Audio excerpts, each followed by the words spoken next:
Phil and Will are back. Episode 4 of Survivor is over. Jeff Varner is gone. Sadly, Jeff Varner is gone. Jeff Varner, great this season. And if there's one thing to be said for Jeff Varner, he gave us the best side of Woo we have ever seen. And we'll get into that a lot later. But, I mean, this episode was great from top to bottom. And that tribal council was something. That was an exciting tribal council. I think this is the best episode of the season so far. Would you agree? Probably. Between this and the premiere, and I'd probably say I enjoyed this one more. Because now we're more invested. You know, I mean, I didn't want Varner to go, but seeing Woo really come to life like that, man, I hope he keeps playing like that because it's about damn time. Yeah, I mean, last episode is between PG and Abby, and I was kind of indifferent because, you know, I think we've got enough of Abby and PG. Not that I, hate her or anything. Not that she's not a good player. She wasn't bringing much entertainment.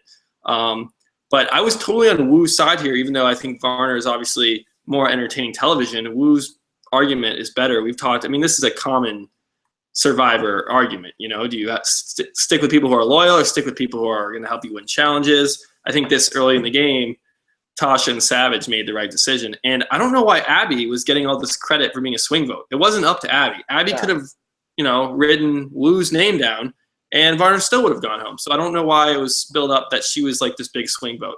Maybe somewhere down the line. Yeah.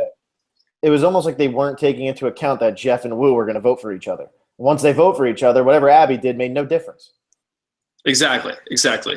So, yeah, Varner goes to Abby, you little bitch, and it's like it was Tasha, Varner, and Woo, really. That's three right there. I mean, not that Woo was with them. We don't know the conversation Abby might have had with him before the tribal. She might have said, yeah, we're all actually voting out Woo. She might have, lied to him or something. Who knows? I mean, if this teaches Savage and Tasha anything, though, it's get rid of Abby. Because Abby's closest ally this whole game was Jeff Varner. And she just turned around and voted him off like it was no problem. So, guys, get rid of Abby. Stop letting her hang around because she's too unpredictable. At least Varner had a thought process going. Abby is crazy. She makes no sense. Yeah, I was waiting for this after the immunity challenge for someone to be like, hey, let's just get Abby out of here. I was waiting for it. I was hoping for it. It makes so much sense. She's not that strong in challenges. I know Jeff is weak, and he's not that strong, but neither is Abby. And if I could trust someone, I would, even though Varner is obviously playing the game hard, and he's out there, and he's crazy, and he had his big rant last episode, I still trust him way more than I would ever trust Abby because she will flip, not even at the drop of a hat, at a drop of rain, anything. She will flip no matter what, pretty much. It's like every vote she's going to do something different. And I don't understand why they keep her around because, yeah, Varner was actually – he did not prove to be disloyal to them. Yeah, last time he voted with them because he needed their vote, but he still voted with them. He never proved that he was disloyal, and neither did Woo, to be fair to Woo. Abby's the one who flips all over the place. And they have to see that now. Yeah, let's kind of break down Abby's – she's been to all 4 tribal councils, so we can go through this right now. First vote, she votes for Vetus, and she's with, Spencer, Shireen, Kelly Wentworth, PG, voting with them. And the next tribal council, she votes out Shireen, and now she's with Varner, Terry, Kelly Wigglesworth, Woo. Last tribal council, she flips over to Tasha and Savage and Varner to get out PG. And then now she flips on Varner. So it's 4 tribal councils in a row where she's, kind of switched her vote. Yeah, it might not seem like last week was actually much of a flip, but it could have just been Abby, Varner, Woo, and PG who just voted out Savage and Tasha. And easily. Abby completely sucked up to Tasha and was like, hey, I'll be with you, I'll be with you. And Varner was on the outs. I mean, Abby was ready to get rid of Varner last week, it seemed like, because he had opened his mouth and that scared her or whatever. I mean, it sucks that Varner's gone and Abby's still there. And it's almost like mind-blowing to me that Abby has been to all 4 tribal councils and has only been in danger of going home, one time? Twice. Oh, she was only in trouble the first time. I guess last time she was in trouble. That's true. I mean, so it was too. Yeah. Last episode it was her or PG. Yeah. So Yeah, I agree. I mean, and not even from like a game perspective, like Tasha and Savage, just pulling Woo, get rid of Abby, that makes a lot of sense. Just from me watching the show and as a fan of Survivor, like these episodes are becoming dominated by Abby. I mean, Tasha's having a conversation with Abby, and Abby's just so stubborn, not listening. And they definitely made the right decision by getting Varner out. But I really was hoping for them to say, "Oh my gosh, we have the numbers with Woo. Let's just get Abby out of here." And I want to know what the thinking is for Tasha and Savage as to why they were so set on Abby is our 3. Abby is our 3rd. Because, I mean, they made it clear that she was with them. Why not have Woo? Why not? Woo is easier to control, and he's loyal to a fault. So why not pull him in? Why deal with – I mean, Tasha's sitting there saying it. She's unpredictable. You don't want unpredictable, and Savage and Tasha are 2 of the most predictable players in the game. Pull in a 3rd really predictable player, and the 3 of you can bore your way to the end of this game. Seriously. It makes no sense that they wouldn't do it. And that's why there has to be something going on with Woo where, like, maybe he ticked off Savage or Tasha somehow. But it seemed they were both – Woo and Tasha, it might be because of last season. Even though I think Tasha was the only one to vote for Woo at the final tribal, I think it might have something to do with Cagayan. Maybe of course. That's what it is. You know? I mean, let's start this episode from the beginning and go through it. If you're listening now, please comment. We're going to get to the comments once we, finish talking about this episode. But I think we're in for a long podcast tonight because there is a lot to talk about. So comments, questions, any thoughts, let us know. West Coasters, we will get all your comments on the Sunday night predictions, all that. Sorry, it wasn't live this time. We had we had one complaint. But yeah, no, East Coast turn this time. But yeah, start commenting because there's a lot to talk about here, and we're probably going to miss some stuff. At least I would think. Yeah, of course. I mean, there's a lot, often, theories and questions that will come up. So yeah, I'm excited to hear those. Let's start at the beginning of the episode. We have Varner kind of kissing ass. He gets the first confessional of the night, I believe. The previously on Survivor gave you like an in-depth recap of what was going on at Angkor. Like it was almost telling you from the get-go, this tribe is going to travel. And we talked about this going in. We thought they were going to go. There was, they really good editing with showing a lot of Bion tonight. So maybe they go next week. But it was going to be Angkor from the start. Yeah, it was. And actually going into the immunity challenge, you and me both thought Bion actually was going to go because they edited this really well. I mean, it seemed like they were keeping the Angkor storyline going because they were probably going to lose every other challenge down the road. But they really did sneak in a lot of Bion stuff. And when you get Bion confessionals from Monica in an episode, but you don't get Steven, I don't believe we got Steven, but we get Monica, that's kind of like a little suspicious. I was like, wow, Bion's actually going to lose. And Angkor had a pretty big lead going into the puzzle portion of that thing. But yeah, I mean, with Varner's first confessional, I'm sitting there going, he's in trouble tonight. This might be Varner's night. Yeah, what made the editing so good was that they stacked all the Angkor stuff that we needed to know early on in the episode so that going into the challenge, it's like, wait, we just heard all this Bion stuff. And they were talking strategy. It wasn't just about camp life and, fishing or hammocks or, some petty argument. This was full-on strategy talk from Bion. So great job by the editors tonight.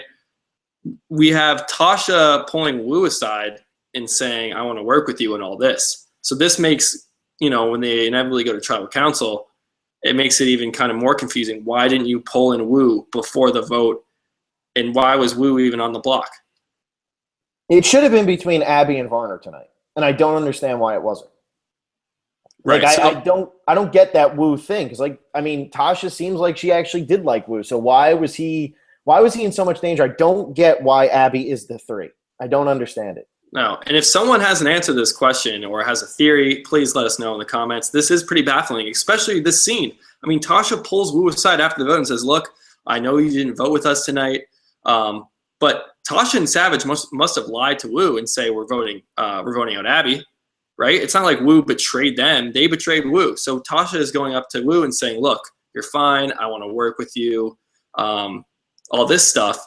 So that kind of made sense. They had the Cagayan relationship, and Woo's a perfect number 3. So and then what happens? Abby immediately approaches Tasha and loses her shit like she always does. I mean, this wasn't a bad blow up, but still, she's getting in Tasha's face, asking why she's going and talking to somebody not in their alliance, how that makes her nervous. Like, please, guys, like, look at this. Like, I don't understand this Abby Maria thing. I don't get it. I really can't wrap my mind around it. It's not because I dislike Abby. I just cannot wrap my mind around it.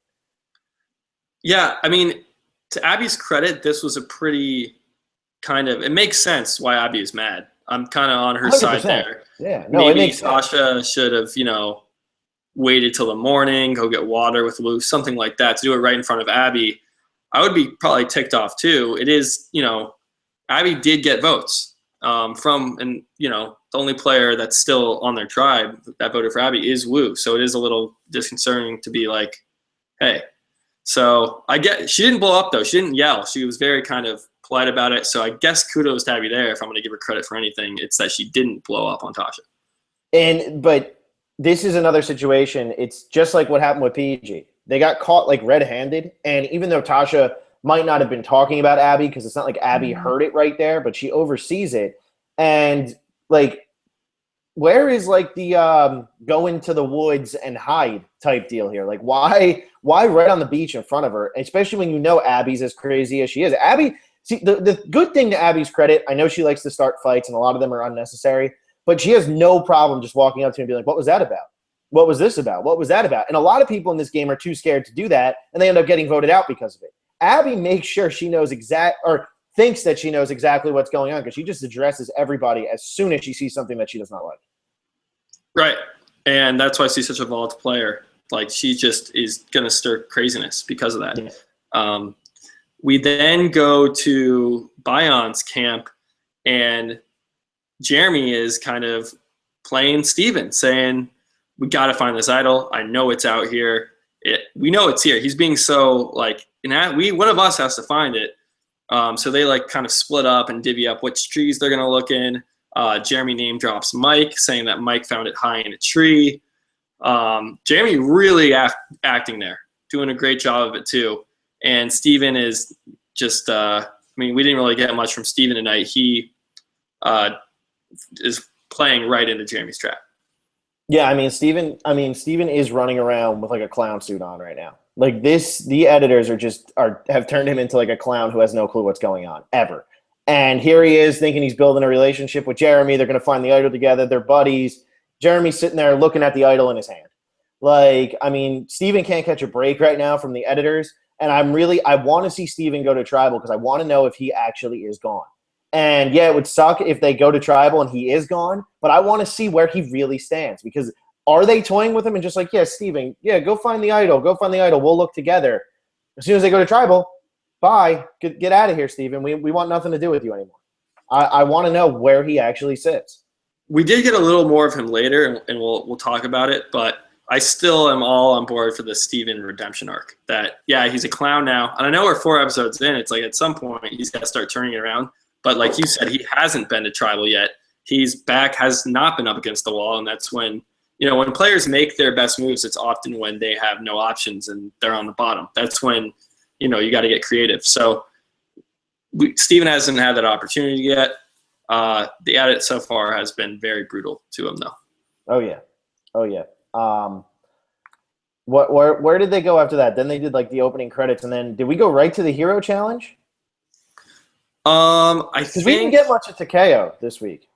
No, we had the little birthday thing with Cass, which was funny. That was about it, yeah.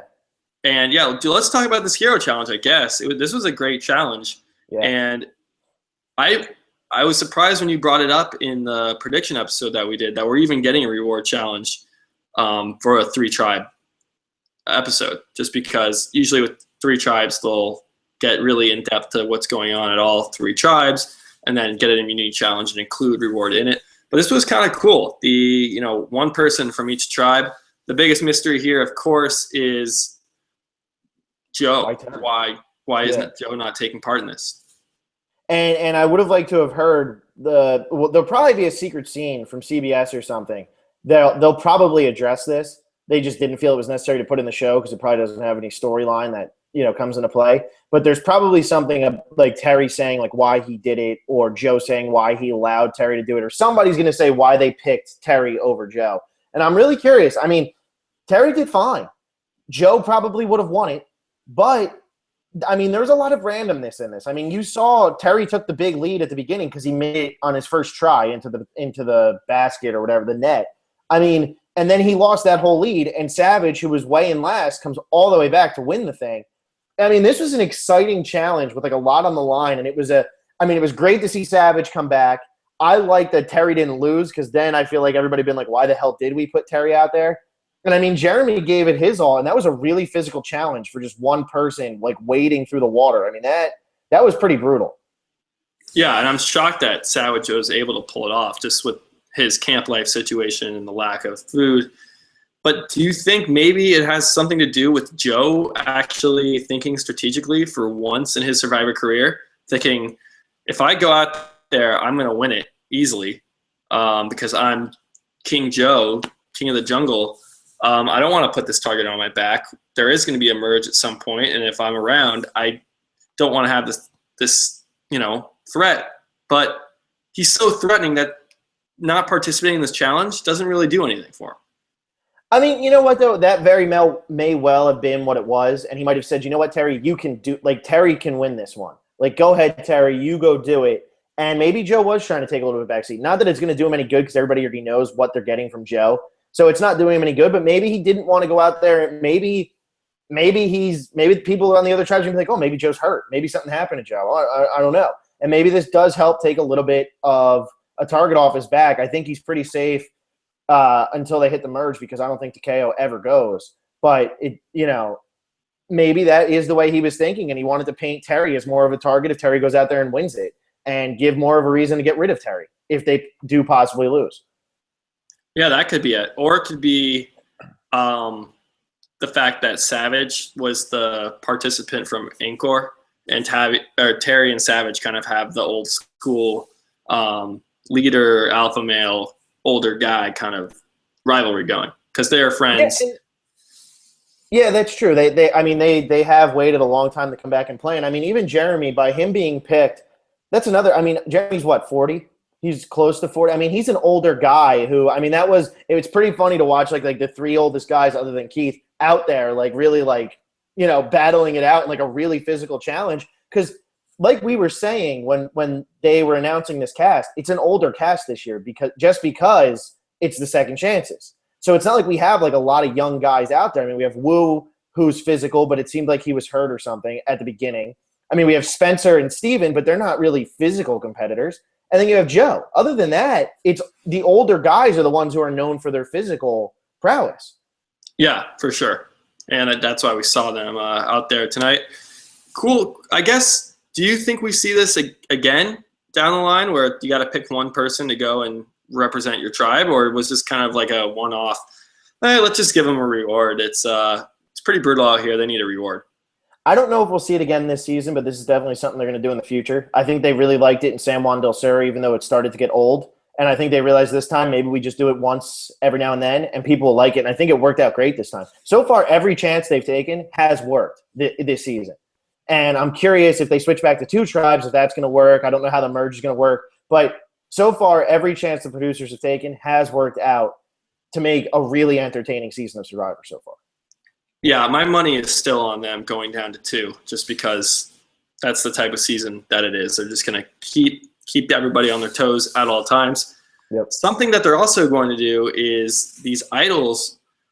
Eventually, one of these idols is going to not look like an idol. We saw Jeremy pull his out tonight, and it looked, it has a necklace with a little circular emblem. Looked like a normal idol. I was really hoping that tonight was the night we were going to see the rock or the stick or a piece of fruit or something, I think that cast is deep for this game because of what they show with Kelly Wentworth.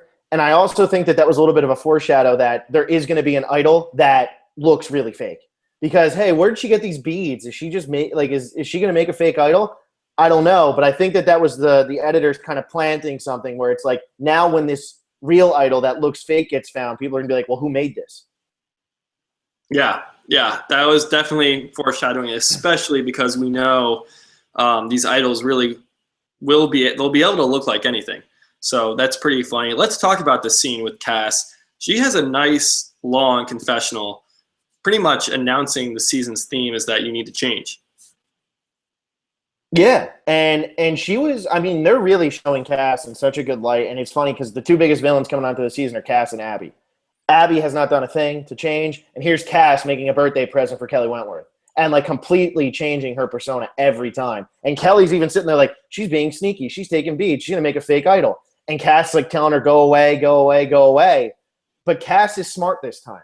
And I think she really did learn from the first time just the way people viewed her. I don't think she cared that people viewed her as a villain. I think she liked that. But I also think that she wants to win the game. And that's why she did so well and could have won the game in Kagayan because she wants to win. She's not there just to get entertaining screen time. She wants to win. Yeah, she's definitely changing, and it's not because she wants to be a better person or that she didn't like being a villain. It's because she wants to put herself in a position to get jury votes. So good for her. Do you think this was a little try hard though? I'm kind of compensating for being such a villain last season. I'm going to start making people birthday gifts. It's a little like it's a little suspicious just that you're giving someone a gift, especially when you're Chaos Cast. You know, though, it's such an easy thing to do. And I don't really think it's her being a tryhard. If you think about it, it's her, it's Kelly, and it's Sierra.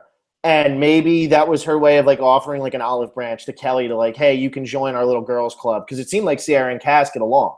So maybe that was like her way. Kelly is new to the tribe. Maybe she's trying to help her fit in a little bit. Maybe she even just wants – maybe she just really wanted to make the birthday present. Like, who the hell knows? Maybe she was bored and just decided to do it. Or maybe everybody was joking that Kelly had no presents. And I can't see Terry going and making Kelly a present. But, you know, Joe could have. But Joe was probably too busy making, like, a hammock Fish. Or something cool. Yeah, or fish. He was making fish. Exactly. Somehow he was made cooking fish. No, I was, you know, Joe's over there just doing everything. He's parting the seas. And then you got Keith, who's not really going to go out of his way to do anything except like spit on things and do whatever the hell Keith does. So maybe Cass just did it as really a nice gesture. Either way, I'm glad to see this side of Cass. I think Cass is long for this game. She got really lucky with this tribe swap. And even when they swap back to 2, I think there's other people who have just pissed people off more than she has. There's more people. There's been so much more going on other tribes that I feel like she's in a good position right now. It's so bizarre to me, but I really think she's in a good position. Yeah, so what did you think when Kelly kind of woke up, looked around, saw Cass taking these beads, she went to the beach? What was crossing through your mind? Because when I was watching, we're hearing this confessional about how she's going to be nice, she's not going to cause chaos, and you're thinking fake idol there, and then Kelly comes over and she's like, go away, go away. I'm like, whoa, this is terrible for your game. You know, I was thinking that it was actually going to be something nice the whole time. I just didn't know what it was going to be. I was not thinking fake idol. Just Kelly said fake idol. That's why I brought it up. But I wasn't thinking fake idol. I really did think that they were showing this to show that Cass was changing. I didn't think that this was going to be something deceptive. Although it was weird when she was telling Kelly to go away. I'm like, oh, that's what got me. Because, at first I thought, oh, maybe she's going to go try and fish. Like she's using the beads as a lure or weight of some sort. I don't know a whole bunch about fishing, but I know you attach weights to the lines and stuff like that. So that's what I thought. And then when she shooed Kelly away, that was pretty shocking. It was hilarious, though. I mean, that was really funny that it was Cass was making Kelly a birthday present. We probably talked about this enough already, but it was a really great moment for Cass and probably some foreshadowing too. Yeah, I thought that was a great moment. That's all we saw of Takeo. That's it. I mean, that's all we saw, which is really weird. It's very strange. Was that really the only scene? That was it. We didn't see anything from Joe, nothing from Keith, nothing from Terry, nothing from Sierra. That was all we saw at that beach. Sierra was invisible tonight. She was invisible tonight. I mean, she didn't even participate in the challenge. She just sat out. So, I mean, she was as invisible as you can get, which is weird because, Sierra is supposed to be getting confessionals. Like, come on. Like, we want Sierra. Like, we want more Sierra. But she's another one. I think she might just be long for the game. There hasn't been any setup to her going home. Yeah, and it's kind of tough when you're on that tribe because both tribes, really. I mean, Bayan, we got a little bit from tonight. But when you're on that Takeo tribe, it's just there's so much more stuff going on that we need to know about Angkor. And maybe Bayan's going next week, so they just wanted to get us caught up on what's going on over there. But if you're on that stud tribe, Takeo, there's really, I mean, we don't really need to hear from Sierra or Terry or Keith because they might not ever go to tribal. Yeah, and it looks like from the previews that we're going to hear from like Keith and Kimmy and stuff finally next week. It seemed like we were getting some of that. So maybe somebody else does go to Tribal next week. I hope so. It's just one of those things right now where not only is Angor going to Tribal and we pretty much know it, they're also nuts and there's no definite this person's going home. Even after they lost the challenge, I'm like, any of these 4 people, I thought Tasha was the only one who was safe because they were building Savage up a lot tonight as like such a hero that I was like, he's going to get blindsided here. They're going to – Varner, Abby, and Wu are going to be like, let's get rid of him. And they have to keep you in tune on all of this craziness going on. They don't have enough time to go to a nice level-headed camp like the Takeo Beach. They just don't have time. And it was after this cast scene, though, that we really started to see the Bayon tribe. And this is when I thought Bayon was going because they planted this right before the immunity challenge. And normally that's a death knell to the tribe. Right. So we start with Jeremy and Spencer. They're by the shelter. He's like, how are you with Wiggs or Wiggles? And Spencer kind of does what Kelly Wentworth did with Terry last episode and just throws Wigglesworth under the bus, saying she's super tight with Varner, super tight with Wu, and Terry, that whole alliance. She's got friends over there. I was on the bottom. This is when we see Steven again kind of opening up because you would think Steven and Spencer would be like buddies, right? Like they're the same kind of person. They get along really well. We haven't seen that yet until I guess this was like their only interaction we've seen. He was like, you're on the bottom, right? Like, oh, well, it's good to have you around. So it seems like Spencer is fitting in until he talks to Monica. And this was great to see from Monica, that this was a full-on strategic confessional. The confessional she got last week was very generic, saying something along the lines of, oh, yeah, we switched tribes, but I'm still here, and we have the numbers, and it's 4-2, blah, blah, blah. So this was a good edit for Monica here. Yeah, and everybody wants to, like the whole thing with like these predictions and all of this stuff is, oh, who can we write off as they have no chance to win the game? And everybody wants to write off Monica. Everybody wants to write off Kimmy. Everybody wants to write off Keith even at this point. Everybody wants to write everybody off. I went back and looked. For heroes versus villains, this is real. This is a real thing. For heroes versus villains, Sandra had, I think, 2 confessionals in the first episode. She then had 6 straight episodes without a confessional, and she went on to win that season. Amber had a confessional in the first episode that was pointless. The second episode, she didn't have one. And then after that, she started to find her footing. In these seasons, because the characters are so big, they want to make sure the people who go early get a lot of screen time. So somebody like Monica, yeah, she might not have done anything the first 3 episodes, but tonight that was pure strategy. So who's to say Monica's really eliminated from this game? Yeah, we haven't heard from Keith or Kimmy, but maybe all of a sudden when we do hear from them, something could happen. I see what you're saying about Monica. I mean, it was only episode 2 where we didn't see her. She got a confessional in the first episode, last episode, and tonight in episode 4. So she's 3 out of 4 getting confessionals. Kimmy and Keith, on the other hand, I am ready to write them off. I just never thought they had a chance from the beginning. Exactly. That's more. So that's the thing. It's their characters combined with their edit that make me think they can't win. Because Keith, he wasn't coming back to win this thing. I really don't think so. And it doesn't appear that he's doing anything, really. I mean, he hasn't done anything wrong, but if he wins this game, you'd think we'd at least hear, like, we have not heard, like, anything from Keith. And then Kimmy, she was an explosive personality. That's why she's back. And, yeah, we haven't seen that explosiveness, but I don't think she's, like, the type. She's kind of the type of person to win the game. So I'm ready to write those 2 off completely.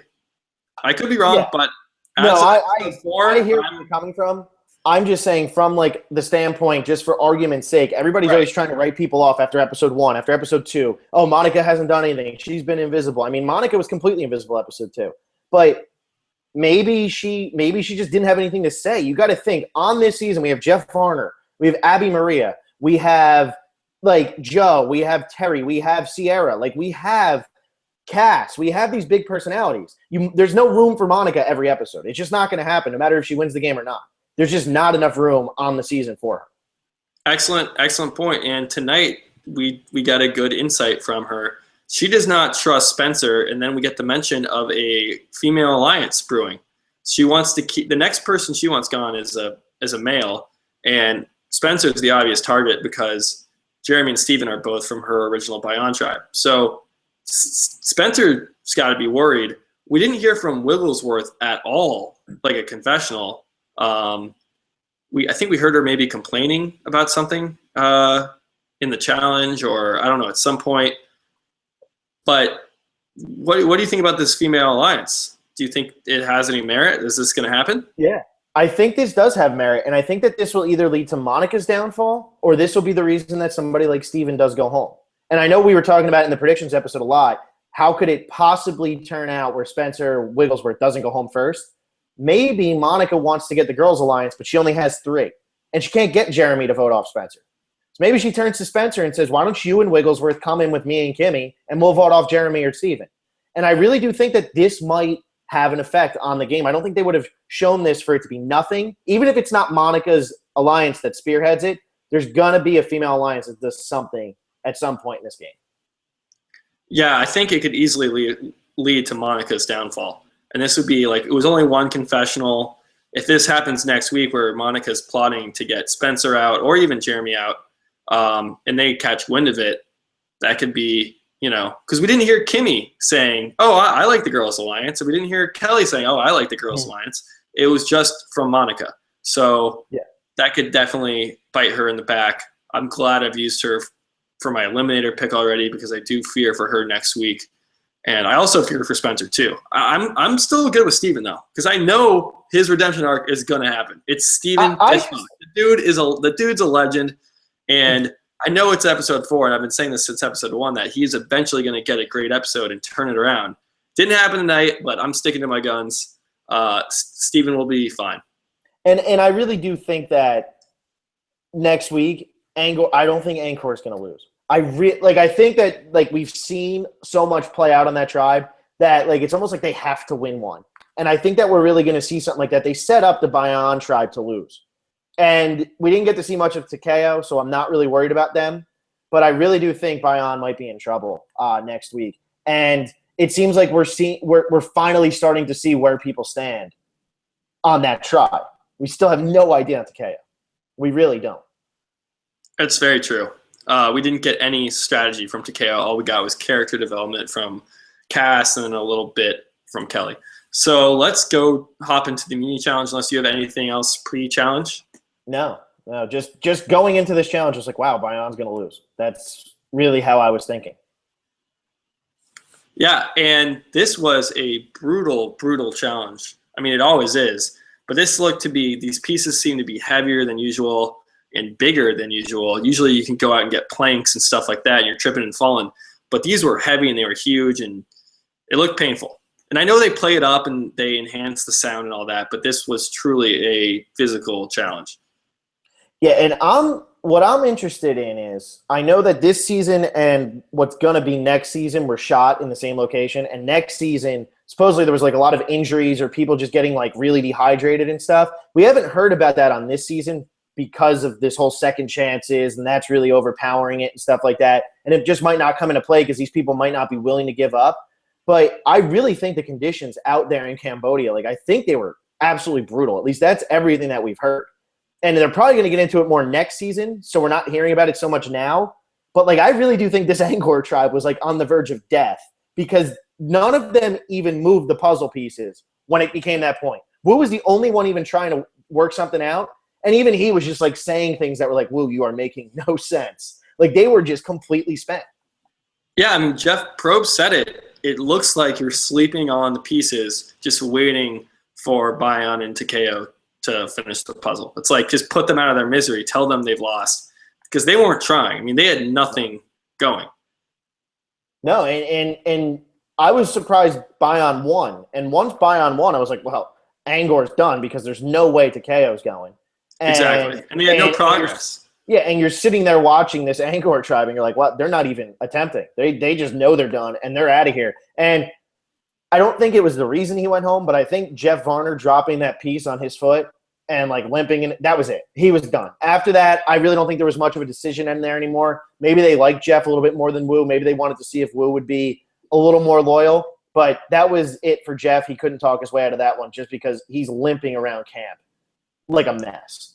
Yeah, I mean, if you're trying to not completely show your he did a pretty bad job of hiding his pain. I mean, he was even saying, look at me, I'm not a physical threat. It's like it's way too early to be saying that. You need to win challenges. He's walking with a cane.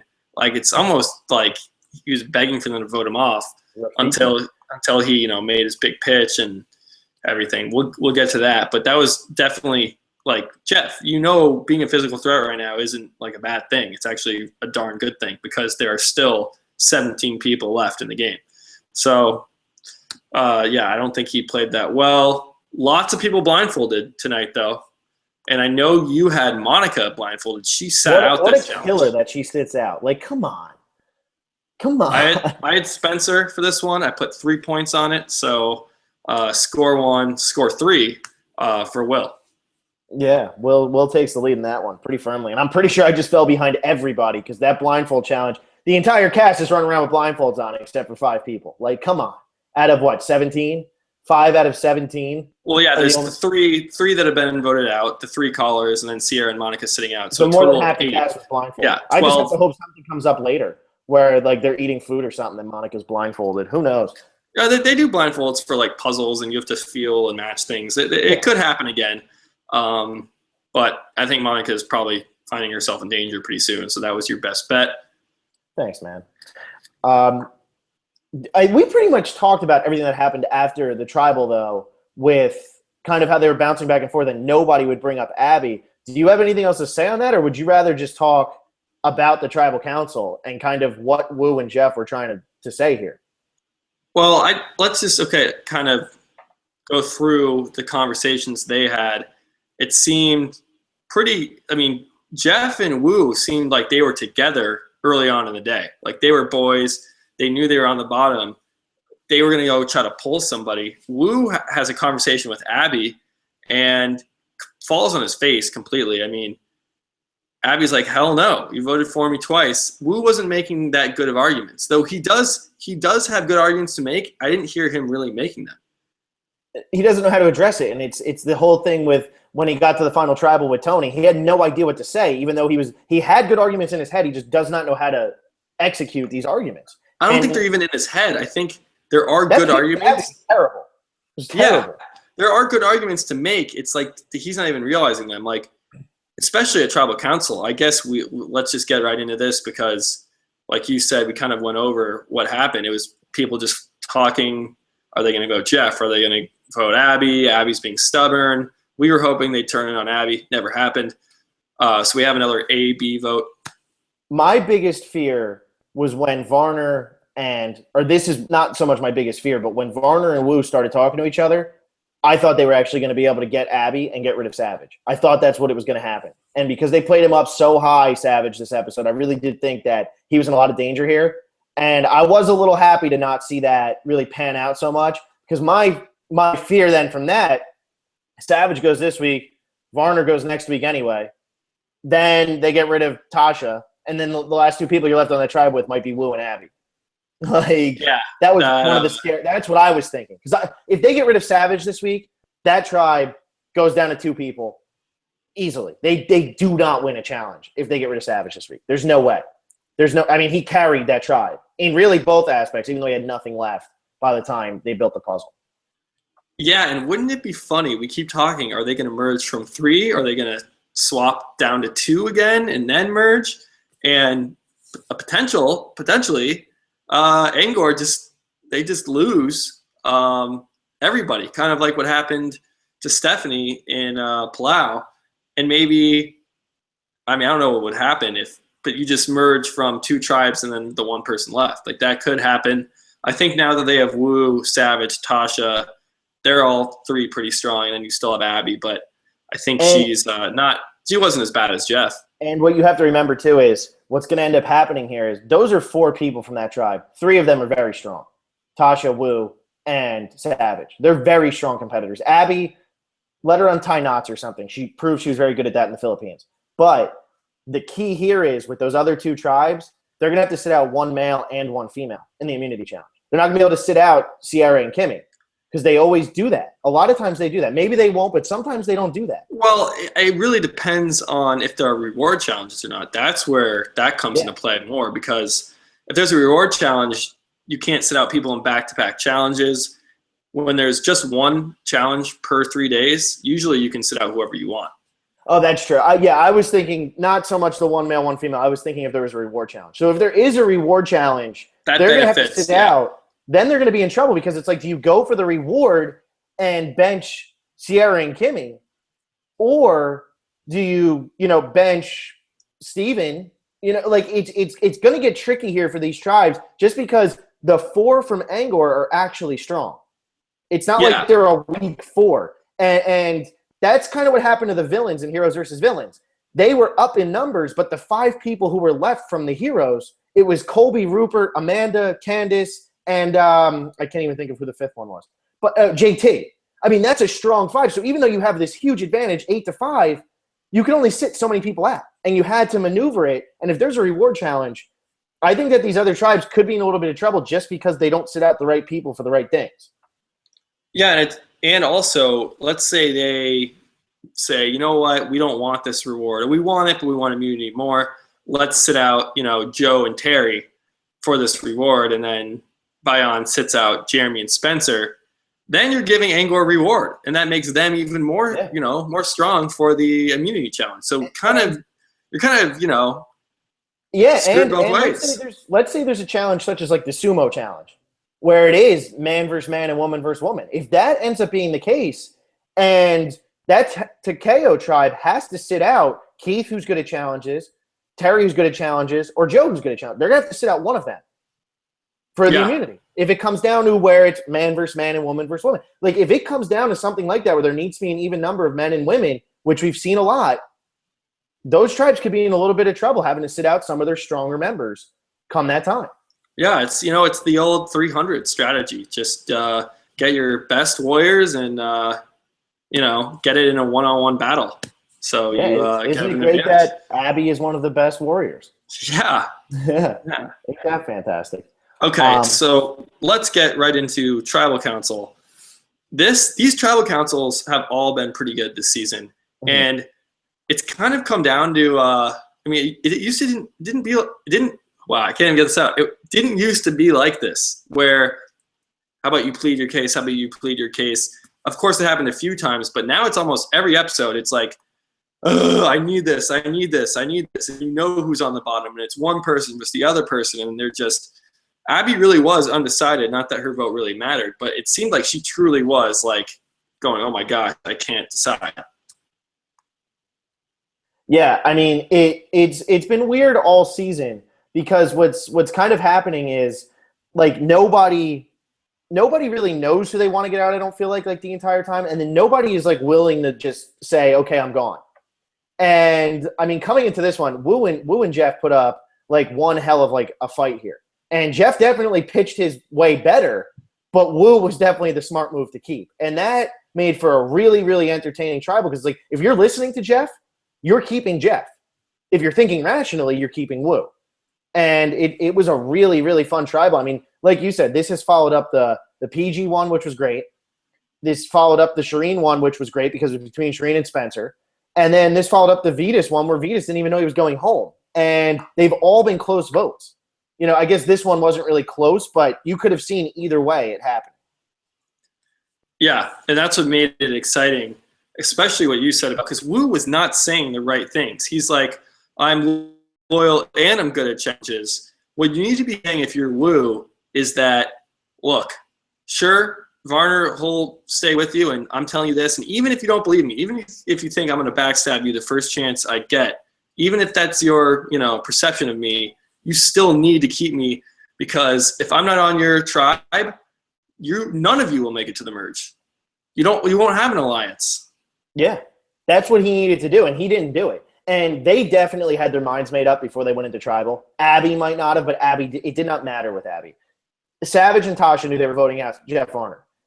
If they did not have their minds made up, no, they voted out Jeff Varner. What I'm saying. Oh, right. I mean that they were sticking with Wu. Yeah, right. If they did not have their minds made up going into this, Jeff Varner's still playing the game and Wu's going home. Because even though we saw some fire from Wu, which was fantastic, it's almost like when he gets emotional, he doesn't know how to act. And he got so emotional, he just couldn't put the words in the right places. And Yeah, Jeff Varner's, he's not the most logical guy. Like he's not making. He just kind of kept repeating it. And you could see the fire in him and that like his desire to be there to play, but he wasn't articulating it well at all. So and he was getting frustrated with himself. And then you got Varner who's sitting there going, Savage, I voted with you last time. Tasha, I voted with you last time. Abby, I would never write your name down. And it's like, there's the most loyal guy. You guys lose the next challenge. Get rid of him, but at least you have him for the next challenge. And maybe you guys win and maybe there's another mix-up. I mean, they did it after 2 votes the first time. Maybe they'll do it after 2 votes this time. Yeah, and Varner kept saying that. You don't know if we're, if the merge could be tomorrow. Who knows? Wu kept saying it's not going to be for a while, which that was a pretty good argument from Wu. I will give him that, there's still, he didn't say it. He should have said, look, there's 17 people left. Like, come on. This is way too early to be taking out a physical threat and thinking individually.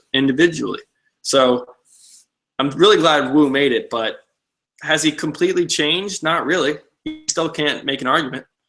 No, and, I would have much rather have seen Jeff Varner stay in the game. I mean, he was fantastic this whole season. Like, I loved every confessional we got from him. He was really entertaining. He played too hard. And now Wu playing, like, getting this little bit of fire and actually starting to play might make Wu play just hard enough to actually maneuver through this game and play a respectable game.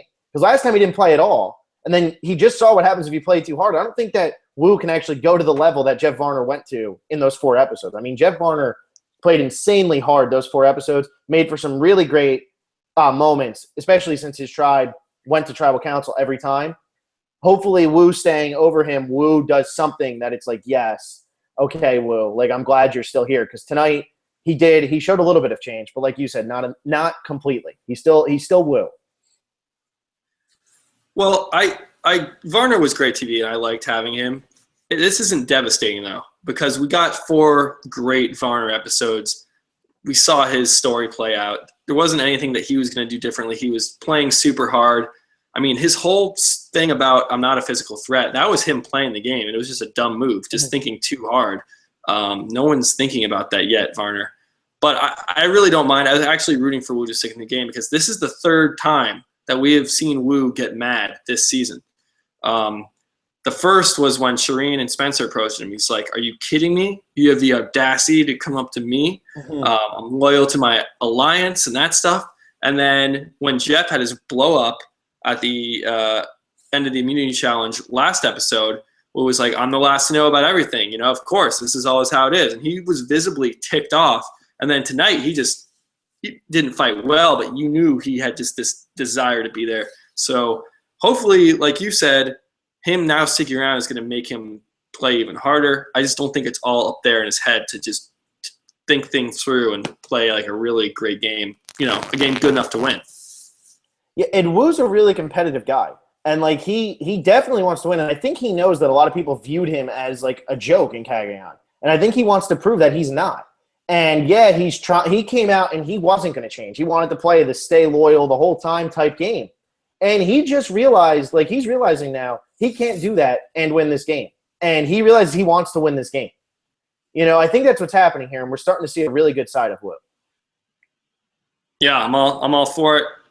Anything else for the episode? I think we have a lot of comments already. I think we do have a lot of comments, and we have some Twitter ones coming in too. We'll have to make sure to get to those. But, yeah, I think we have a lot of comments. I guess we could just start from the first one of the evening from Steel Punch. At the Hero Challenge, I think Terry actually finished first because the editing showed that Terry took a whole minute to retrieve a sandbag. I don't know if they would have showed Savage. No, because Savage got the bigger reward. Yeah, they got the sausages. Yeah. I mean, editing the challenges are always a little bit funky, like especially tonight you see Terry grab a sandbag, and then the next shot is Jeremy grabbing a sandbag, and then they pan out, and Terry is a good 35, 40 feet ahead of Jeremy. That always happens in challenges, though, just because you don't want to watch the whole thing. Yeah.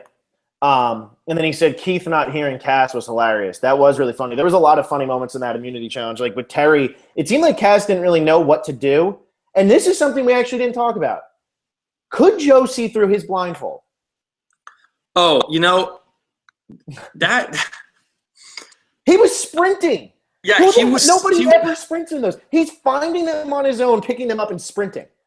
I kind of mentioned that to you as a joke, but it was because he couldn't hear Cass, at least from the edit, and there were 3 pieces, and he just picks the green one.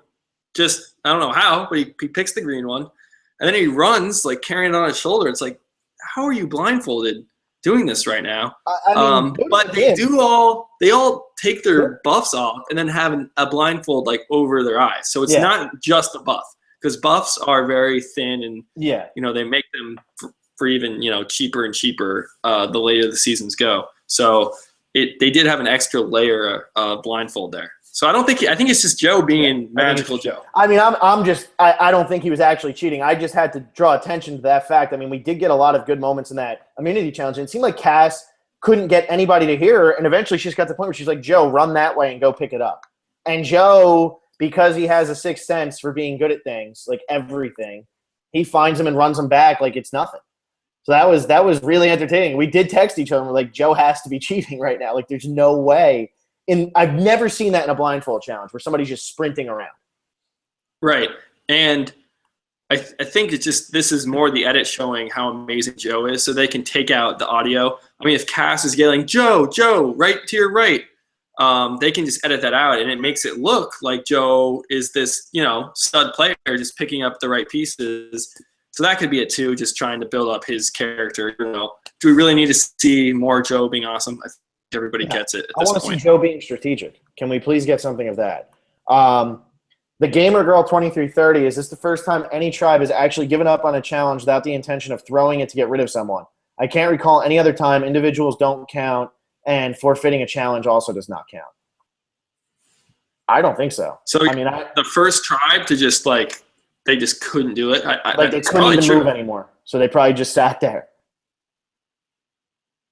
Yeah, I think it's tough because remember, those challenges where you start on opposing sides of a lap and you have to catch the other team.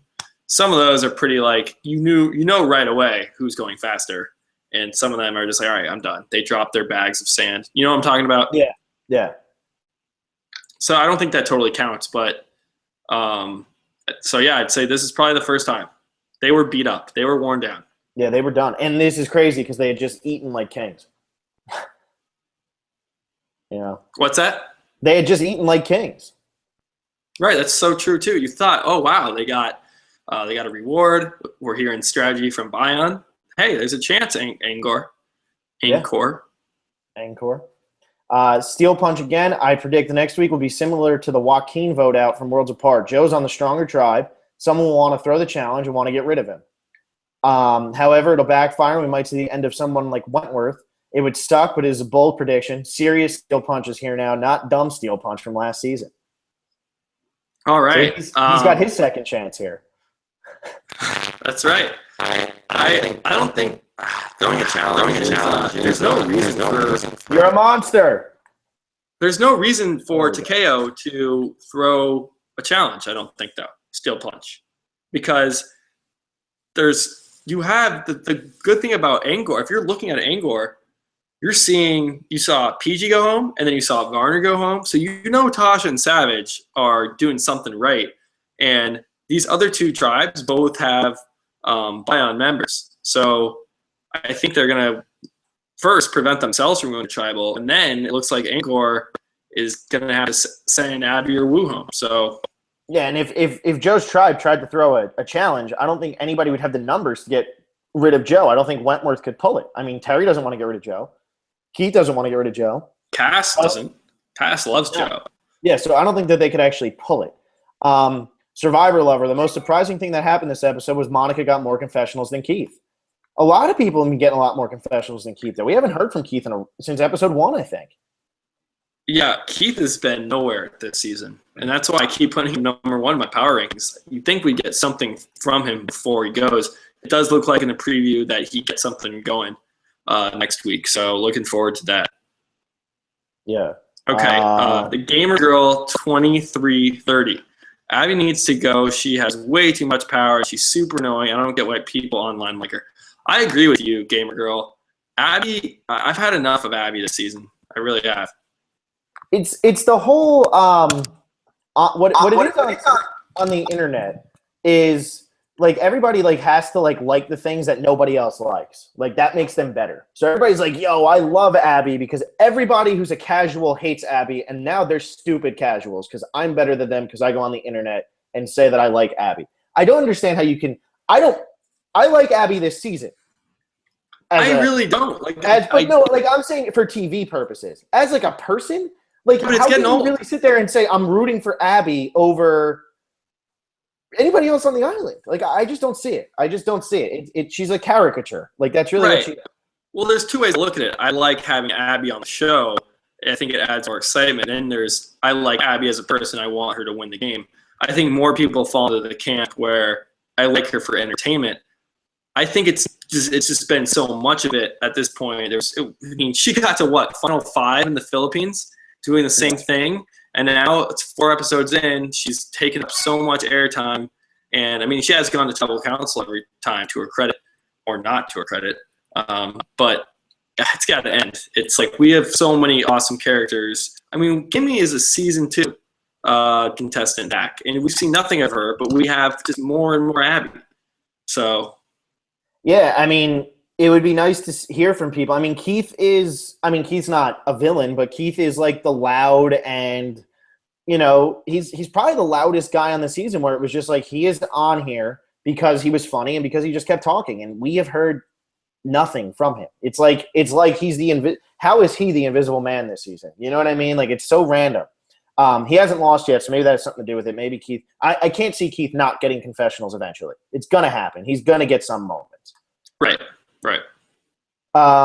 Let's see. 55 Mellow 55. Why did Tasha and Savage not align with Wu or Varner to vote out each other or vote out Abby? Is there an advantage to keeping Abby around besides the fact that taking her to the end means more votes for the people that take her to the end? Do you think Abby would get any votes if she made it to the final tribal council?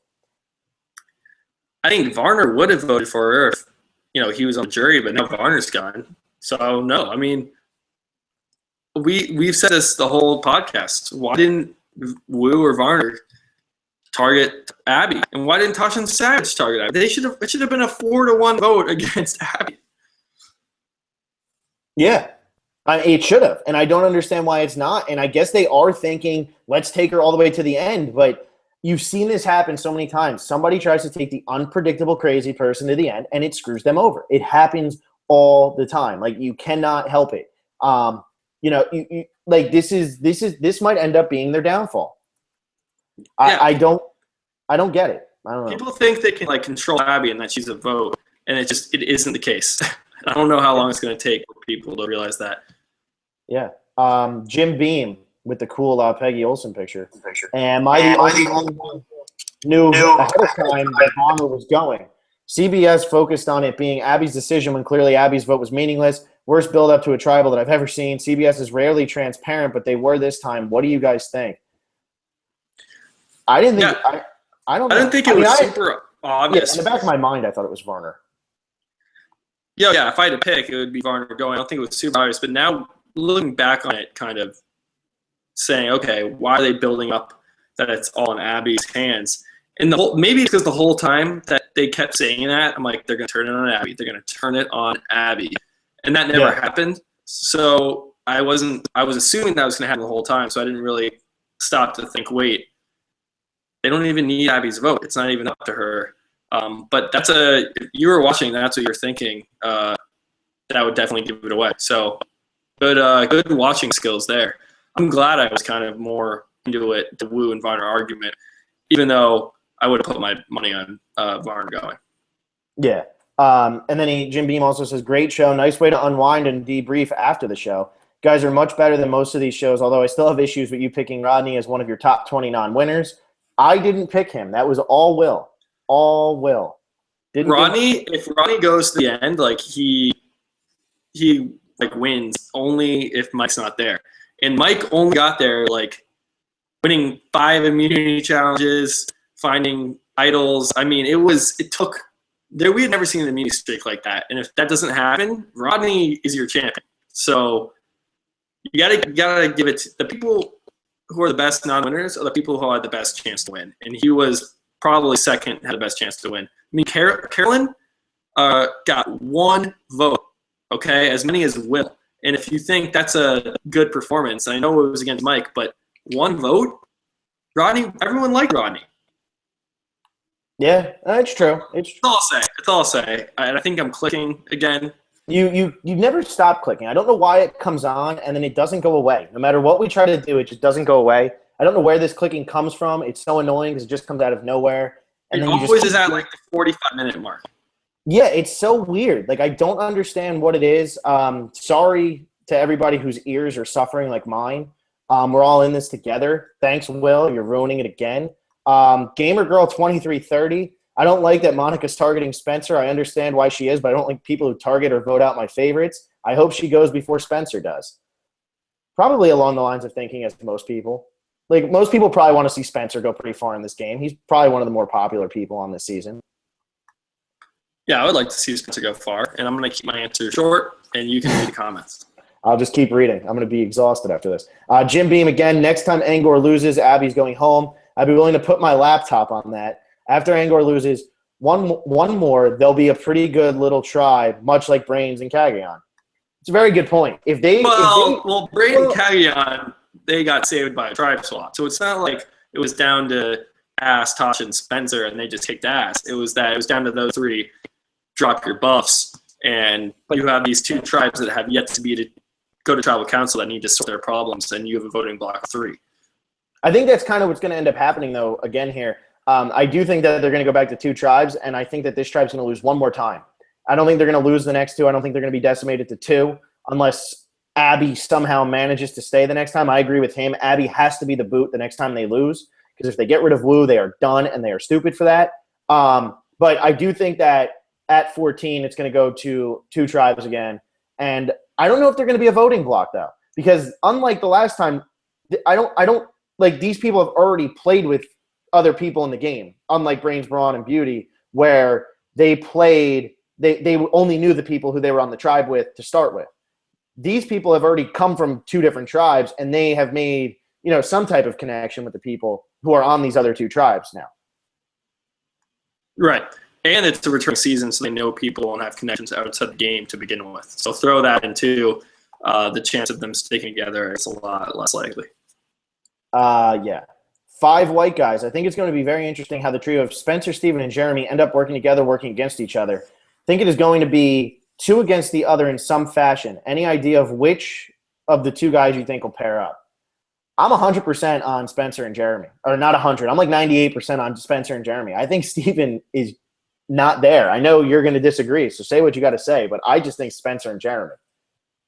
Well, if you're going to go by, this theory that it's going to be 2 against 1, then I'd probably say it could very well be Jeremy and Spencer. But that doesn't have to be the case. It can be the 3 of them together, and then, let's pull in Kimmy, let's pull in Monica, one of them at least. I think it could be Kimmy, Jeremy, Spencer, Steven as a 4. And because Monica she's going to shake things up and be, causing problems. And then Wigglesworth's already out of the loop. We didn't hear anything from her. So I could see that happen. Yeah, I think Wigglesworth, I would say that it's like 60% Wigglesworth goes first, 30% Steven goes first, and like 10% it's Spencer. I think Monica, Kimmy, and Jeremy won't go from that tribe first. I would increase Spencer's chances by a lot because we've seen a lot of him. So. Yeah, maybe. I don't know. I would put Monica and Spencer up there. I would put like 5% on Steven. Yeah, you're so loving with Steven here. He's too good of a player there's something going on, and he has a redemption arc coming. I know it for some reason. It's like I don't know why. I could be wrong, but I'm rooting for Steven. Yeah. Gamer Girl 2330. I was worried that someone was going to get medevac due to the challenge. Glad it didn't happen. I don't believe that there's been any spoiled medevacs for this season. I know there were a couple, I think, for season what's going to be 32. I don't think there's any medevacs for this season. I'm not sure about quits, but I don't think there's any medevacs. So I think we're in the clear for that. I think these people are just going to be suffering really bad, but I don't think anybody's actually going to get medevacs from the game. I don't have much. I'm not going to click, so. Yeah, you're clicking. Jim Beam again. Tasha is getting a really good edit. I think she goes a long way. I don't see her going anywhere anytime soon, and she has gotten a lot of airtime. Yeah, I think Tasha right now is probably one of the favorites to, maybe pull out the win here. I would say Tasha, Kelly Wentworth. We've seen a lot of Savage. We've seen a lot of Jeremy, Spencer. Yeah, Spencer. Those are really the people who are kind of pulling themselves away from the group a little bit. But then again, we just saw Jeff Varner get the third most screen time out of anybody, and he goes. We knew he wasn't built for the game to go long, but at the same time, maybe neither is Savage. You know what I mean? They might just be giving him a lot of screen time because he's got a lot of storylines going on right now. Yeah, I never thought Jeff was going to really be the winner. I think he was going to be a big player, and he was a big player until he, got voted out. He was always in the game, making decisions, very visible. With Tasha and Jeremy and Spencer and even Cass now, they're all just being shown in such a positive light, and that's what you look for when trying to pick out the winner. That are the things they're doing, like kind of unnecessarily being kind of thrown in a positive way. So those four right there are probably the leading candidates. Wentworth is also up there, but I think it was kind of the Carolyn treatment where, she had a big first episode, found the idol, and then now she's kind of sitting back. Though we did hear from her a little bit tonight. Yeah, I think the reason I still have Kelly as like one of the contenders is because they've made a point to show Kelly every episode, and she's been on the Stronger Tribe the last 2 episodes. And this episode, I mean, they made a point to show the Cass Kelly thing. And they could have easily shown if Cass is really being nice to people, they could have shown Cass being nice to anybody, or they could have just shown Cass being nice to Kelly and not giving Kelly any screen time. They gave Kelly like the suspicion and then like the relief. Like they did give Kelly a pretty good little 2 confessionals there. Yeah, but there's also a point to Cass's character. Like Kelly was talking about Cass, saying she's Chaos Cass, all this. I think she's this way. And then, oh my gosh, it's a birthday present. So it was still, part of Cass's character changing. But still, like you said, she's been in every episode. Yeah. Giovanni Oriana has 3 in a row here. Did anyone else like seeing Cass wear Keith's hat? I didn't really notice that. I don't know. I didn't really see it. Do you think Wu was impressive at Tribal Council? I think we kind of addressed that. I mean, we both think he was impressive to like an extent, but he still can't help but fumble over his words. And then should Angor try to eliminate Abby instead? All they need was 3, Andrew, Tasha, and Wu. I mean, that's completely where our heads are at. We really don't get – I mean, Varner was weak and all that, but Abby's just too unpredictable here. Just too much. Yeah, I agree. Harold Rice, will there be a double elimination next week? And then he says, is my grammar right, Will? And I think he might be messing with you on purpose. If he's not, his grammar is not correct. But look at this now. Yeah, his grammar is not correct. So I hope just pretend you were messing with Will on purpose, even if you weren't, because then that's funny. But if, then it's like a troll on Will. But I don't know. When do you think we're getting a double elimination? It's got to happen at some point this season. I think they would have played it up a little bit if it was going to be next week. It still could be, and they want to keep it a surprise or maybe wait for the weekend promos to reveal it.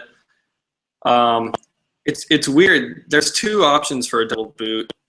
You can either have 2 3-day periods in one episode where like it's tribal and then they just go to tribal again and not much happens, or you can have 2 tribal councils in one 3-day period. So they're more likely to do the 2 in 3 days just because it is a 20-person cast that we started with. Yeah, I'm not sure what they're going to do here. They did show Kimmy and Keith were people who were in the preview. So maybe it is a double boot, and that's what they were playing up. Maybe one of those tribes ends up losing like the first one or maybe even both. But they were the focus of the preview. It wasn't really so much on Angkor. So I don't know. And the grammar is incorrect. So yeah, exactly. That's what I said. So just pretend, even if you weren't trolling, just pretend you are.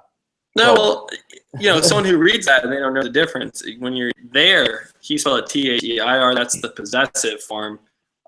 T-H-E-R-E is the one he wanted. Just to clarify.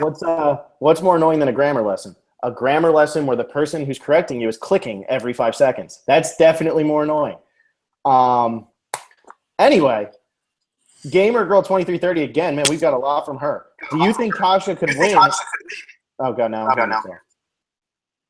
Plug yourself back in. All I hear is All right. Do you think Tasha could win and break the curse of the last person in the intro or theme songs, as Wills likes to call them? Whoever has appeared first or last in the intro theme song has not won Survivor unless you count Boston Rob because he did not appear first in the original intro or theme song. For your information, Wigglesworth is the first to appear in this season's intro or theme song, but I don't think she's going to win. You think Tasha could break the streak, Willie? Because Kelly Wigglesworth isn't going to do it. She hasn't.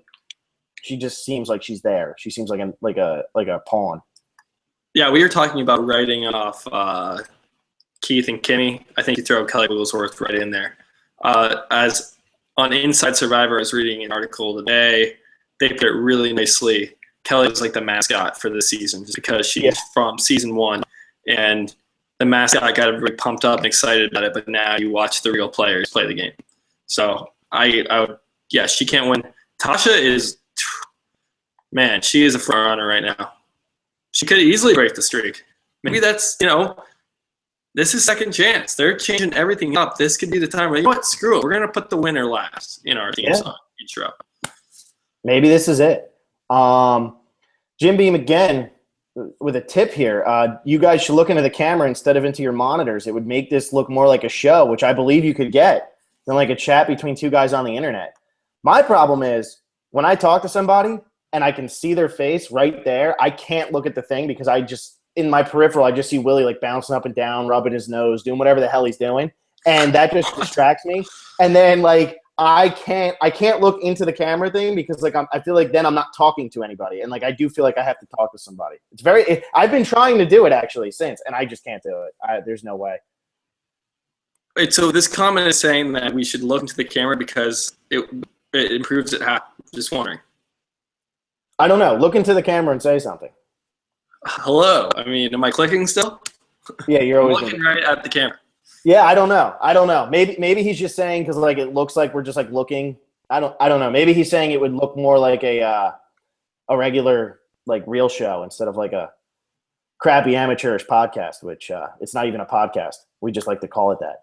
But, I mean it is a chat between two people, and I think that's what people want to hear. Like just having a genuine conversation about Survivor between two people who really, really like it and love talking about it. So. It's probably we don't do the most professional podcast. We know that, but it might be part of our charm. Just a conversation. Like we could have this conversation and not record it and probably say the same exact things. And I think that's what makes it interesting to hear. There'd be a lot more cursing though if we said it without the recording. That's probably the only difference. That's really the only difference. Is Jim Beam like a new commenter because he's commented a lot tonight? But I don't think we've heard from Jim Beam before. I think I would have remembered Jim Beam. Yeah, I think so too. He might be in the prop bet game though. I'll have to check because it does sound a little familiar. And you also, might have heard of Jim Beam, actually. Yeah, even not from our YouTube channel. You might have heard of it. Right. All right, Alejandro Buenamuerto. There we go. There's somebody who comments all the time. Bold prediction for next week: Kimmy goes home. Man, that would be such a letdown. Even though I'm not like a huge Kimmy fan, that would just be a letdown from the standpoint of whoever really wanted to see her on the show again. Because yes, I voted Kimmy on. I've waited since season 2. You got like Kimmy #1, like as like a huge foam finger, and she goes home with like no screen time at all. Yeah, it could happen though, especially Mr. Harold Rice has got me thinking on this double elimination now. I mean, there is going to be at least a couple of those, or quits or medevacs, which we haven't heard much of. So perhaps she does go. I don't think there's medevacs. I don't know about quits, but I haven't heard anything about medevacs. I know the next season, like people were getting medevaced, I think from Ponderosa even. Like I think people were like getting so sick at Ponderosa they had to be like medevaced to a hospital. So next season's gonna be fun. Supposedly Jeff said it like made his brain hurt. Like he feels stupider after doing that season. So Jeff Probst? Yeah, he's like, my brain hurts after that season. Why? And I don't know. Something probably crazy. Crazy stuff happens. I think it was their first time in Cambodia, and I don't think they were prepared for the location very well. So it just kind of was a hard time. So I think that's probably what ended up happening. That's crazy. John Robert. Is Jeff Varner the greatest? John Robert. Is Jeff Varner the greatest pre-merge player of all time? Also, I'm not Jean Robert from China, but feel free to keep calling me that. We will. That's probably what's going to happen. I don't know about of all time. Maybe in terms of entertainment purposes, he was maybe one of the most entertaining pre-merge players, but he's not the best of all. I mean, Jeff Varner didn't play that good of a game. He played better in Australia. He didn't play that good here. He just played way too hard here. Just way too hard. What are we judging on? Are we judging on like having him on the show or like the best player? Because if we're talking, both. Okay, so it's got to be Bob Dog from just entertainment perspective. Like he was so fun. He was that was great. Bob Dog made the cover of Survivor Panama, and he was on what 5 episodes? I think he was a lot of fun. I'm surprised he never made it in. I mean, I'm a huge Bob Dog fan. Provided tons of entertainment on the short time, and then player-wise, like how good they are, I'd probably go Tracy from Survivor Micronesia. Or Brian from Guatemala. I'm a huge fan of him. And then, but Tracy got screwed by Chet. Oh yeah, he got completely screwed. I mean, Tracy was ready to blindside Ozzy, so I give Tracy way more props than Brian, who just kind of like, oh, he's a fan, but we have to get him out. I mean, you've got to hide that a little bit. I think Tracy was playing a great game. And then in terms of entertainment, you could go with anybody from Palau who was on the tribe with Stephanie and Bobby John. Oolong? I mean, James Miller. Angie, James, even Jeff, who just was like this huge buff guy, and he just like cried his way to like 16th place. I mean, that was a really, really entertaining tribe, and we got to see so much of them because they just lost and lost and lost. And they were all pre-merge. I mean, Bobby John was pre-merge that season. So there was no merge. They were all pre-merge, actually. Yeah, even Tom, the winner, was pre-merge. Yeah, that's true. There was no merge. That's right. That's the only season without merge. I mean, so you could really look at a lot. I mean, Jeff Varner was definitely – I was happy to have him on the show. If it turns into one of those things where Survivor's like, we need to bring him back a third time, I wouldn't be mad. I don't think they'd overdo it with him. I don't think they would do it. But he's one of those people – I like watching him on TV. I thought he was really entertaining this season. Yeah, I could use him back, but like in 5 years. Yeah, like exactly. In 10 seasons. Not. I think that's why everybody liked. I think that's why he got such a good, like a positive reaction this season, was because we hadn't seen him in so long. People probably forgot about him, and now they're watching him. And I mean, I wouldn't be surprised if people are like, casual Survivor fans are like, hey, let's go back and watch Australia and see what actually happened with Jeff Varner and Kimmy, because Jeff really proved the entertainment, and if we're going to see some Kimmy next week, it's like passing the torch. Like maybe that's all that had to happen. But Kimmy goes further than Jeff. I wonder how Jeff feels about that. Taylor Kehoe, is it just me, or is Jeremy clearly getting the winners at it? Well, don't be so sure that he had a very, very similar edit in San Juan del Sur. Mm-hmm. Very similar, and he got, he was the second merge boot, the boot after the merge. It was the merge. Josh. Julie left or whatever, then Josh went home, and then Jeremy. Yeah. And we weren't podcasting at the time. We didn't podcast till the very end of that season, and they are dreadful, so don't even listen to them. But we might not even count those ones. But once Josh left, we really thought I thought Jeremy was going to win. I thought, wow, Jeremy has this on lockdown. Natalie's I think Natalie might be the only winner to not have a merge confessional or something like that. So it was like, no way Natalie was going to win, and she was the only one who was like level-headed enough and had gotten enough screen time and had a storyline that could possibly beat Jeremy. And even then, that was a long shot. So it was like, Jeremy's going to run away with this game. It's a shame Josh went out when he did. And then the next week, Jeremy goes home, and it's like, holy crap. So I wouldn't count on Jeremy being in the driver's seat yet. Yeah, no, and that's one of the reasons I didn't like San Juan del Sur was Jeremy. Yeah, the Jeremy and Josh episodes were great. They were exciting. The blind sides were there, especially with Jeremy's, because like you said, oh my gosh, Jeremy has to be the winner. Once Jeremy went home, I don't know how many episodes away from the finale, maybe like 6 or 7 episodes away from the finale, you knew it was Natalie. And that's why it was such a kind of boring season. It was a shame with San Juan del Sur, and I know people say on a rewatch it's better. I mean, that's what every Survivor season is better on a rewatch, other than maybe like 2 of them. Well, the thing with that season was the only other person who had anything was Reed, and Reed didn't start getting stuff till Josh went home. So, like, that was just a really poorly edited season, and so far this season's been really well edited, and you can make a really good argument for why, like we said earlier, 5 people are getting a really obvious winner's edit. So I wouldn't just say it's just Jeremy. Yeah, that's not obvious. It's just like these are candidates for winners. And the other people, like Monica can still win. So can Sierra. So can who do we got? Savage. He's not getting like a clear big one, but he's got a nice edit. Wu can pull it together. So yeah, this in the boot list this season. I mean, I know we lost Varner, but still, to have the people gone so far, be Vitas, Varner, Shireen, and PG. There's so many players left. Mm-hmm. Mm-hmm. So let's see here. Total Drama Survivor fan, overrated Joey, amazing, has the eyes of an owl. Found a puzzle piece without his eyes. Duh F. I mean, that's kind of what we were thinking. How the hell was he doing that? I don't know. I mean, it has to be edited. I think Cass was just saying, "You're right there, below, right there, to your left," or something like that. And they just kind of took it out to make it look like Joe is amazing. But he is amazing. Yeah. Giovanni Oriana, Monica Padilla is friends with Russell Hantz. Do you think he gave her some advice, and would you take advice from him? I mean, Russell is a really good Survivor player in a really bad social game. Like, that's really all he is. So if he's giving you advice on where idols are hidden or possibly, like, what to do to cause havoc, yeah, I mean, I'd listen to it if that's what you wanted to do at your game, and nobody's going to suspect Monica the way they would suspect her or suspect Russell. So, I mean, maybe he did, maybe he didn't, but I know he was really promoting Monica before the season started. Yeah. I mean, I think he just wants more love for Samoa. It's probably his favorite season. Probably. And he's probably because he's the only one on it. Right.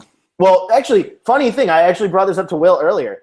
Episode 2 of this season was the first time Monica did not have a confessional while she was on Survivor. That was the only episode she did not have a confessional, which is really mind-blowing because everybody looks at Samoa and is like, wow, Russell's the only one who got any screen time in that season. And Monica got a confessional every single episode she was on. Pretty weird. Someone did like a ranking of the most evenly edited versus the most, unevenly edited season. So I think they just took the confessional counts of each player in each episode and then did like a standard deviation of the differences and stuff.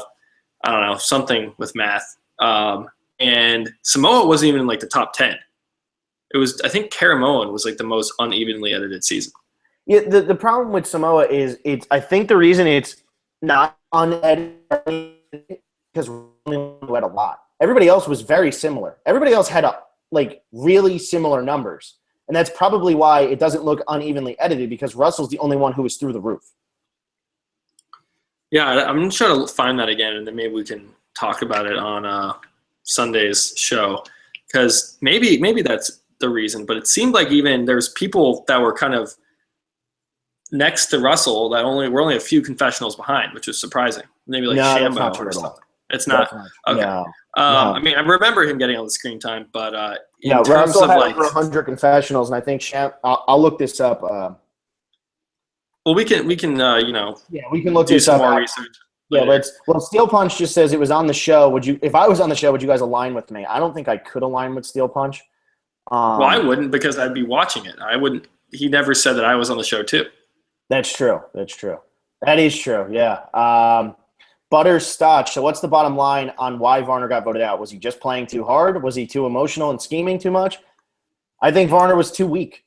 I think that's what it really came down to. I think he was weak and he was scheming, and that's enough to get rid of anybody in this game.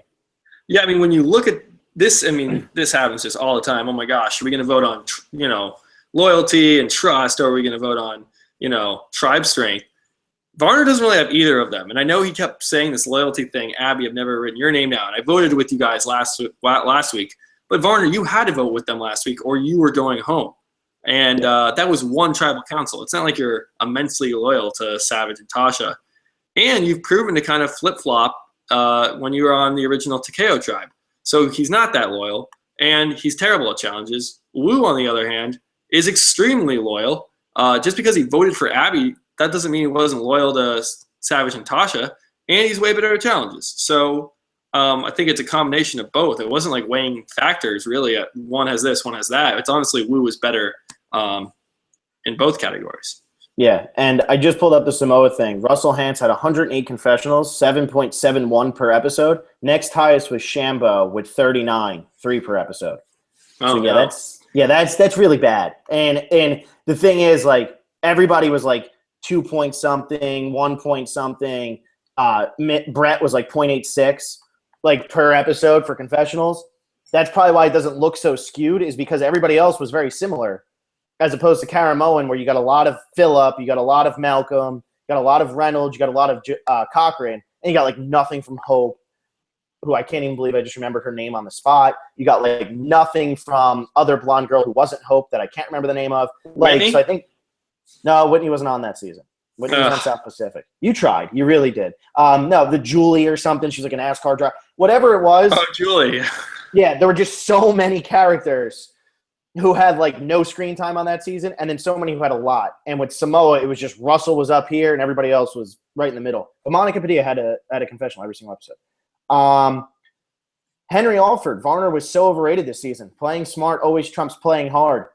He was, I mean, I don't think people are overrating him as a strategist. I think people just liked watching his game. Like, I think they just liked watching him play. I don't think Varner was that good of a player. I think he played really good in episode 2 and had himself set up really well for a tribe swap, and then completely went downhill from there, but he was still entertaining the whole time. Yeah, he was fun to watch. And yeah, he was playing too hard. I like that phrase, playing smart beats playing hard. I love it. Yeah. Always trumps playing hard. Come on, get it right. Let's see here. 5 white guys. Do you think Joe has any chance to win? Also, do you think Steven somehow finds out Jeremy has the idol? I don't think Joe has any chance to win. I'll say that now. I think we can write him off. I just don't think Joe has any chance to win. I think the reason Joe's getting so much screen time is because he was in the last season and everybody liked him and he's a fan favorite. And yeah, he's a but it's a mascot lot as of people well. talking about Joe. It's not Joe talking about anything. It's a lot of people talking about how great Joe is. It's just like last season where everybody's talking about how great Joe was. And I just kept saying last year, Joe is overrated. Joe's overrated. Joe's overrated. Well, he's not overrated in the terms of like he's really skilled at life and things, and obviously he's super good looking. He's super strong. He's smart with puzzles. He's good at catching fish. He's good at building things. That doesn't translate to being a good Survivor player. So is he overrated as a player? Yes, but not as like an individual. Like he's a pretty, talented human being. Yeah. Yeah, he is. I mean, Joe's a good guy. In terms of entertainment, this is the difference. Like, Joe's overrated because he's not that entertaining. Varner's overrated because he's not that good of a strategist. Like, that was really the only difference there. Like, Varner's really entertaining. Joe's really good at stuff. I would take Varner every day over Joe. Oh, for TV? Yeah, definitely. Yeah. Butterscotch. Hey, Will, I'm with you. Good grammar is important. Look at you, huh? You got a fan. You did it. It is important. It really is. And then Laurent Neron. It's weird that we haven't heard about the Angor idol yet. That is kind of – do you think it's just because they're old school players on that beach? Except for Tasha. And I guess Wu, but Wu is an old school at heart. The thing with the idol is that let's say just every player on Angkor was out looking for it for 5 hours each day. It's not very exciting television. Like, if they're not going to find it, we probably won't see. So someone could be looking, and it's just that's not what's going to make good TV. And we don't want to see people in the woods not being successful. Mm-hmm. So that's why whenever they show someone finding an idol so easily, it's like, well, it's like what you want to show them not finding it. So yeah, it's kind of tough. All day. Yeah, we could be here all day. Well, we're almost going to be here all day. It's 7:45. The episode for the West Coast starts at 8, and if we gotta watch it again. Michael, just keep talking so that they can comment live, huh? We're almost there anyway. Just 2 quick things from the Twitter world.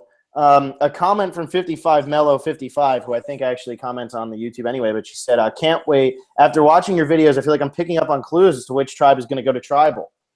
I think we're pretty good at predicting that. We're not really good at predicting anything else, but we're normally pretty close with what tribe's actually going to go. I mean, we were the ones who right off the bat said Takeo is screwed. Bion is so much stronger.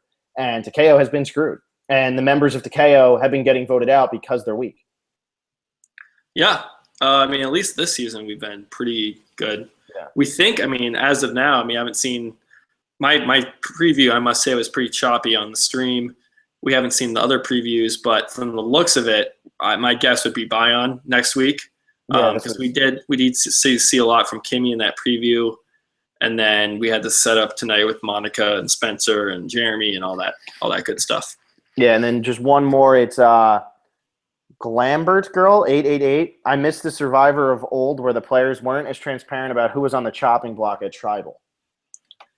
Yeah, that's what I was saying earlier. How it's like, oh my gosh, now it's just you have to. Everyone knows who's on bottom and pleading their case and saying, keep me, keep me, keep me. Mm-hmm. Not that we never ever saw that, but I kind of not that I miss it. It's just It's different, and I think it's happening this season because the players want to be here so badly. Mm-hmm. Some, in the earlier seasons, let's just take like Marquesas. Someone is on the bottom. They're kind of like, all right, I did this whole reality TV show thing. You know what? I'm going home. That's fine. Yeah. Now everyone here was like voted in by fans. This is their second chance. They obviously like a lot of people were asked to be on the ballot for this thing and they turned it down for whatever reason. So these are all people that were like, yes, I want to be back on Survivor. I can't wait. I want to. None of them won. So I think that's why we're seeing this this season. Yeah. I mean, the worst player, I think, just from a player standpoint on this season, coming into the season, throw Abby Marie out the window. Wu was the worst player coming into the season, and we just saw tonight how badly he wanted to be out there. And we saw this season you're not going to get the person who's like, well, I'm going to get voted out, and that stinks. This season you're getting people who are like, wow, I'm going to get voted out. It's time for me to wreak havoc because if I go home, who gives a crap? Like, who cares if I go home? I was going to go home anyway. So you might as well play as hard as you freaking can. And, I mean, even Varner tonight, I think Varner knew going into Tribal he was going home, and he made a hell of a pitch at Tribal. And you never know what's going through those people's heads. Maybe they just sit there and go, you know what, let's get rid of Wu. Varner's right. He is loyal to us. If we lose the next two Tribals, get rid of Varner and Abby. And, and we still have 10 Bion people left in the game. So you really just never know. And this season, everybody is playing so freaking hard. Like, it's really, really fun to watch. And, I mean, we'll see where it goes from here. Hopefully we can get somebody other than Anchor to go to Tribal and really keep up what's been a really, really, really good season so far. Yeah, I hope so. Tonight's episode, like I said, I think this is my favorite of the season. And I hope it's like my 8th favorite. I hope every episode is better than this one. Yeah, and this is one of those seasons where it just seems like every episode is just getting it just keeps going. Like, you're like, oh, this is going to be a letdown episode. And there hasn't been a letdown episode. I mean, yeah, last week, who cares if it's Abby or PG maybe? No, but it was still a good episode. It's not a letdown. It's still a good episode, yeah. So it's keeping the intensity up. Yeah. Okay. Well, flopping, and I like that. Well, Survivor is now on in the West Coast in 10 minutes. And I don't know. I probably won't watch it again. I might have it on in the background while I eat dinner or something. My roommate's going to watch it, so I'll get to watch it again. So I win. There you go. There you go. Okay. Thank you to everyone who's listening. Comment. We read a bunch of comments tonight, but if you're not watching this live or if you're watching right now, still comment and we will read your questions, comments on our Sunday prediction podcast. Yep. That's Sounds it. good.